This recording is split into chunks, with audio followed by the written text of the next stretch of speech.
Welcome back to the Real News Network. I'm Paul Jay in Baltimore, and welcome to a new edition of Reality Asserts Itself. I think to most rational people, if one surveys the global economy, you would have to come to the conclusion that capitalism as we know it, at least, ain't working. Certainly not working for most people. I guess it's working pretty well for a very few people. But over the last century or so, you could make the argument capitalism worked for a lot of people meaning in the United States, Canada, and Europe, not so much in Asia, Africa, and Latin America, except for a tiny elite. But even in the countries that seem to have done relatively well under capitalism in previous decades, you can't say that anymore. Most Americans are not doing very well, and the same is true for Europeans, and Canadians, I think, can hear the thunder coming. So what's next? Is there a world, a life, an America after capitalism? A lot of people are talking about what that might look like. And our guest, who joins us in the studio, is doing a lot of thinking and working about all of that.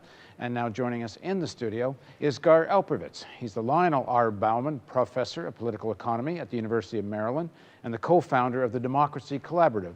He's also served as the legislative director in the U.S. House of Representatives and the U.S. Senate, and as a special assistant in the Department of State. His articles have appeared in many publications, including the New York Times, the Baltimore Sun, Foreign Policy, and so on. He's also the author of several books, including America Beyond Capitalism, The Decision to Use the Atomic Bomb, and his most recent, What Then Must We Do? Straight talk about the next American Revolution. Thanks for joining us, Gar. Glad to be here. Thanks for having me. So I know you're not going to disagree with what I just said. I don't think you are. Let me add, some people want to go back to that kind of capitalism that was better, at least, for more people. I personally think that horse has not only left the barn, but that capitalism that was better for more people is also the capitalism that brought us World War I, World War II, and a lot of other catastrophic atrocities, and climate change crisis. So I'm not entirely sure exactly why people want to go back to it, but there seems to be some nostalgia for those good old days. But you're not talking about going back, you're talking about going forward, and you're trying to imagine what that is. For most people that watch the Real News, you know we often, not always, but often start these interviews with some personal biography. What does our guest, not so much what our guest thinks, but why do they think what they think? And that's what we're going to do now with Gar. So tell us your story. First of all, where are you born, and what was the political culture of the household you grew up in? Well, I was brought up in Racine, Wisconsin. At that time, an thriving industrial city in the Midwest, basing farm equipment, industrial scale, Western case and harvesters, all sorts of tractors were being built. It was a labor town, but my parents were, I think, would be called Eisenhower Democrats, moderate Democrats, but very oriented to the community. They were concerned about the community. They would help on community drives. My mother was involved in the Cancer Society, but what did they do? They were not explicit. She would work to raise money for the cancer efforts. They would help do tutoring to kids. But they were not particularly political people. What did they do for a living? My father was an engineer, owned a very, very small, he was partner owning a very, very small factory, made little parts for farm implements. My mother was a housewife who wanted to go to college, but the boys went first, and she couldn't go in those days. No, Eisenhower Democrats, these are Democrats that vote for the Republican Eisenhower, right? Who was the American general in World War II, and represented a kind of more rational republicanism, but also a very strong Americanism. And do you grow up with Americanism as a religion in a sense? It was not explicitly political. It was about how do we have a nice community? How are people better to each other? Couldn't there be more equality? In that community during World War II, the black migration came up to work in the industrial parts of the city. So it's the kind of city that would, in my high school, elected the one black guy president. It was very liberal in its racial policy and civil liberties, but not very political, and beyond that, they're very moderate. But it had a sense of community. I think that was probably the most interesting thing about it culturally. I always tell this story. They had a zoo, and they had no elephant. So they put up a big kind of papier-mâché elephant with a slot, and people dropped money in. And finally, the community got its elephant. That was kind of that feeling for it. So not explicit, but internally the culture was communitarian. And to what extent does the American narrative part of you as you grow up? And by American narrative, I mean the shining city on the hill, we Right. have to police the world or there's going to be chaos. America won the World War II and is safeguarding democracy and freedom and so on. It wasn't part of the game. It was not really the question people Not asked. within your, not part of your belief system? It wasn't central to anything at that point in time. It was peripheral. What mattered was the kids going to college, having a nice. I should have been a doctor. I would have been a nice. That's what they wanted me to be. Do well What year by the did you go to community. college? I went to college 1955, so it's in the middle of the McCarthy era. I was about to say, so your teenage years is in the midst of McCarthyism, and I mean, you can't turn on the TV without some TV show talking about the Red Scare. It's a Red Scare, but more important, in Racine, this part was political. It wasn't my parents weren't involved in it, but McCarthy was around. And McCarthy on the national scene, attacked anything and kept the fear-mongers in the McCarthy era were extraordinary. But in Wisconsin, it was triple. They shot anything that moved politically. So my high school teachers were scared to talk about anything political, even though they were pretty liberal. But there was a whole generation that was kind of the culture at the level of fear. At the other level, it was how do you build a nice community. So those two things went side by side without ideology. How much do you internalize the Cold War narrative? The socialism is communism is the great threat, and when I was a kid, I was not involved in that. I probably didn't care much about it. I was a smart young kid going to do either engineering or physics or math. I wasn't political. That all shifted when I got out of high school and into the University of Wisconsin at Madison, where I became much more political then. what happened? Well, I ran into, I think, a couple really important people. One of them was William Appleman Williams, the great kind of radical historian, and he was at his prime at that point.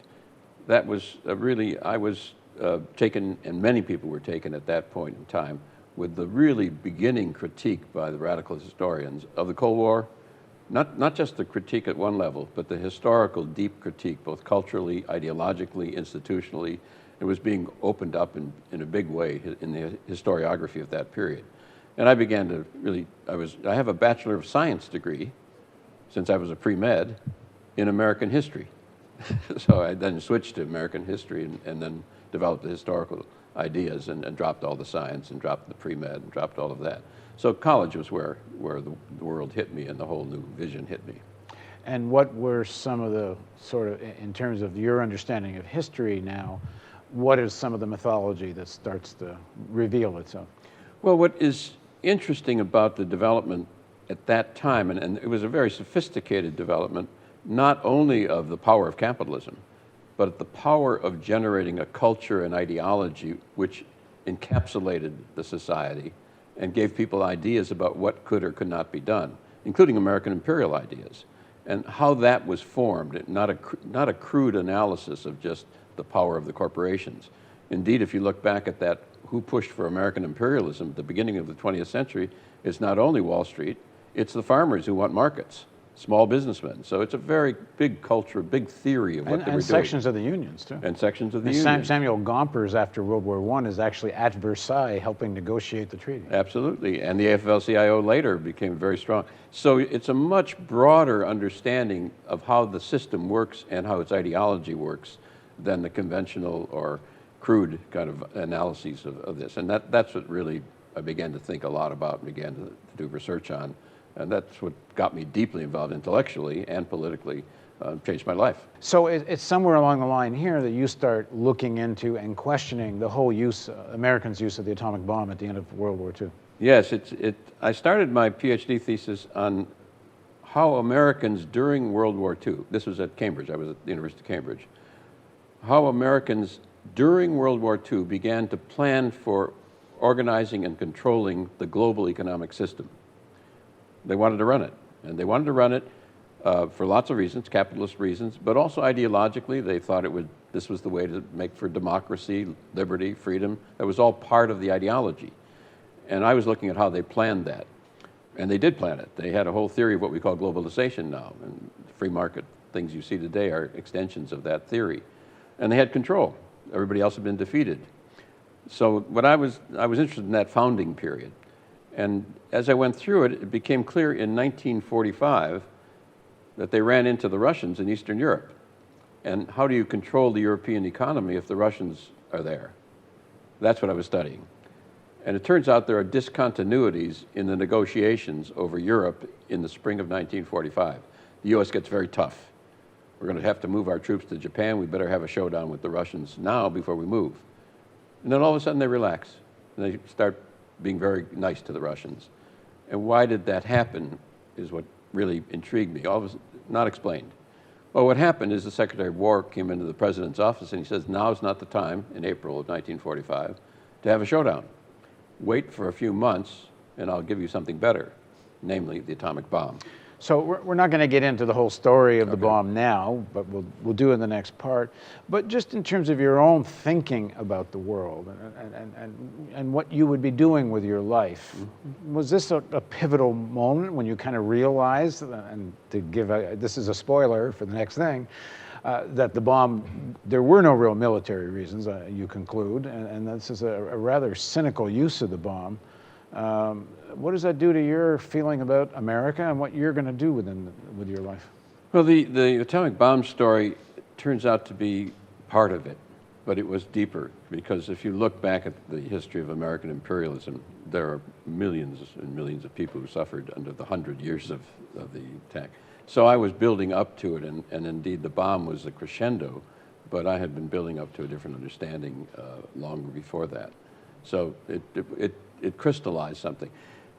We're going to talk about this later, but the most significant moment was after the bomb was used, after the Japanese publicly surrendered Radio Tokyo, but before the papers had arrived, they ordered the largest bombing raid in world history, 1,400 bombers. And that tells you something about the culture and the ideology and the ongoing intensity of the system that was generating all this and the culture behind it. So it's deeper than the bomb decision. It's really implicated in the culture and the institutions. So the process leading up to, and this, as you say, as the crescendo, your understanding of the use of the bomb, this is completes a phase, at least, of your radicalization, can I say? Yes, in some sense, yes. And then, so what do you do next? Well, then the question is, what is to be done? Yeah. And I had worked prior to this for 2 years in the House of Representatives for a very, very liberal congressman, Robert Kastenmeier of Wisconsin, represented Madison. So prior to going to Cambridge to do my PhD or finish my PhD, I'd been in the House of Representatives and I knew how to do that.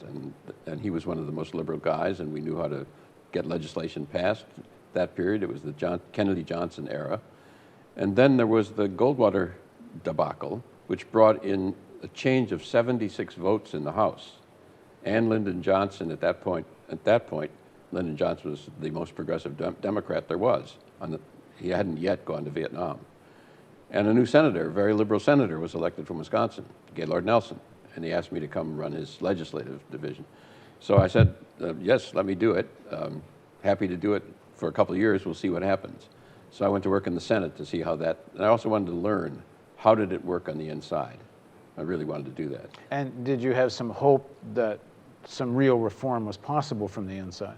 At that moment, the 89th Congress, the House had changed 76 votes because of Goldwater, and the Senate was very pro-Democrat. You passed Medicare, you passed Medicaid, you could pass progressive legislation, water bills. It was an amazing moment. And for a moment, I thought that was possible. And of course, after the next election, it disintegrated, and we went back to the norm. But at that particular moment, and that's a very odd 2 years in the U.S. Senate, I happened to be running a legislative shop, and we could pass all kinds of legislation at that point, including legislation to set up community ownership and to pass. We did a bill at those days, 33 senators, including half liberal Republicans, to set up community-owned industry. And they put it in, it's actually, if you look carefully, it's in the party platforms of both parties, because we wrote it into the platforms. And that all went away after the election of 1996. And then, of course, the Vietnam War took it all back to what was the norm. So there was a brief moment, but it was aberration, and I realized it was an aberration. And what's your experience during the Vietnam War? Well, I was involved in the Senate at the time of the Gulf of Tonkin resolution, which laid the basis for expanding it. And it was obvious to me that this was a phony. Okay, really quickly for some of our younger viewers, this American naval ship gets attacked, and later we learned that this was essentially what they're now calling a false flag operation. Yeah, it was. There was something happened in the Gulf of Tonkin off of Vietnam. Some speedboats or probably didn't actually do much damage, if any, and that was the excuse. Just as we went into the Iraq War, for what was called the Gulf of Tonkin resolution, which gave the president authority to go to war in Vietnam, and it was a phony. It's now known to be a phony, but it seemed to me and to several people working in the Senate it was a phony at the time, and I happened to write the legislation to try to limit it. We got it up, and we got the majority leader to say, yes, this has got to be limited, with making a record, which is supposed to mean the interpretation of the law, but we didn't get a vote, so it was, just a gesture to try to limit it. But they were going to war. They understood what they were doing, and it was just like going into the recent war in Iraq. It was a calculated move, and they wanted to go, and they did it. And what do you do? Well, I was finishing up in the Senate. My book on the atomic bomb came out in 1965, the 20th anniversary. I was still working in the Senate. It was front page of the New York Times, front page of the Washington Post, saying the U.S. dropped the bomb to scare the Russians, which is the major, slightly over dramatic interpretation. And I was working in the Senate, so it was a remarkable moment.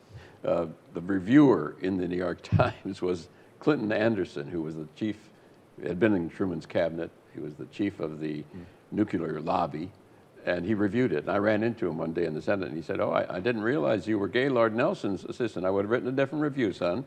That's the way the game was played. I mean, what you did is question something rather at the core of the post-war American narrative. This is not America, the good guy, defending peace and democracy and such. This is America using a weapon of mass destruction to make a political point. That's right. That's the argument, and I think that's most people around the world understand that, and a good part of the American historical community understands that, though it's still debated. Most historians now agree the bomb was totally unnecessary. They understand that, both in advance and in retrospect. Yes, in retrospect for sure, and in advance, the intelligence estimates said the war could end easily. We know that now. And then a number of historians agree, and around outside the United States far more, that to threaten the Russians, implicitly threaten the Russians, was a big part of the decision. But at that moment, that was big news and shocking and very dramatic. You're accusing the president and the military leadership of slaughtering tens of thousands of people. Hundreds of thousands. Hundreds of thousands of civilians.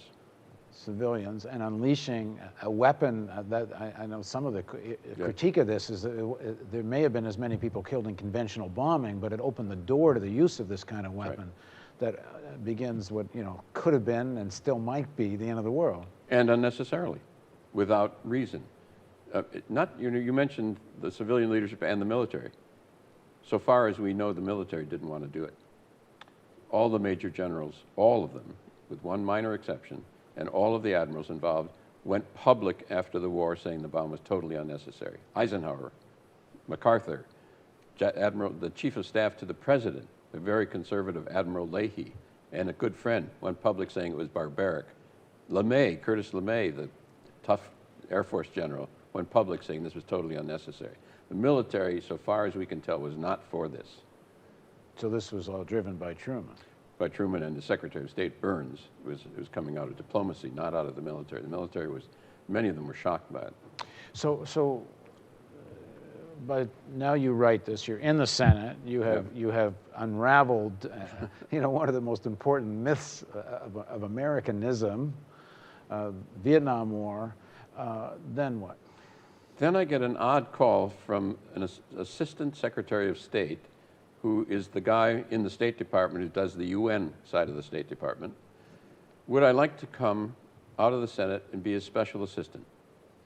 Now this is odd. I've just written the book we just talked about, saying America had started the Cold War and bombed these people unnecessarily. And what is this about? And it's the middle of the Vietnam War. So I met with him, and what had happened is we had Arthur Goldberg, who was was a justice of the Supreme Court, moved to become the UN ambassador. And a new part of the State Department to back him up, the assistant secretary was brought in. And he asked me to be his chief assistant. So I didn't know what this meant. So I went over to another senator's office, famous, that young people probably don't remember, is Frank Church, who was a leading senator who exposed the CIA. His office was right across the way. And I said, Senator, what should I do? Because he's on the Foreign Relations Committee. He said, well, go ask them if they tell them you want an FSR1, you want to be, that's the top of the rank, top, you can't go higher. Tell them you're going to do this to study bureaucracy, and tell them you want to control anything on Vietnam that goes through the UN, which is really the most important point. And so I did that. I said, in particular, I want the Vietnam portfolio, because that's why I would come in. Maybe I could do something. Maybe I could help. So he agreed to all that. And well, why do you think? Why? It's very interesting, because what he really wanted was, I worked in the Senate, knew all the Senate aides. He didn't care about books. He wanted my connections with the Senate aides who I'd gotten to know over 2 years, and he thought that would help him in some way. I think that's why he did it. There's no way we're going to cover the whole scope of everything you've done in your life. Not because you're 77 years old, but because you've done too much. But I just want to jump from here ahead. But from here, at this point, do you still think that the basic problems facing people can be solved within capitalism? No. You don't think so at that time? At that time, I thought there might be a path to move the whole thing way over to a left social democratic position, maybe. So there was the potential for some kind of a social democratic, progressive, more rational capitalism. I doubted that leaving the Senate, because that was such a brief moment at the 89th Congress.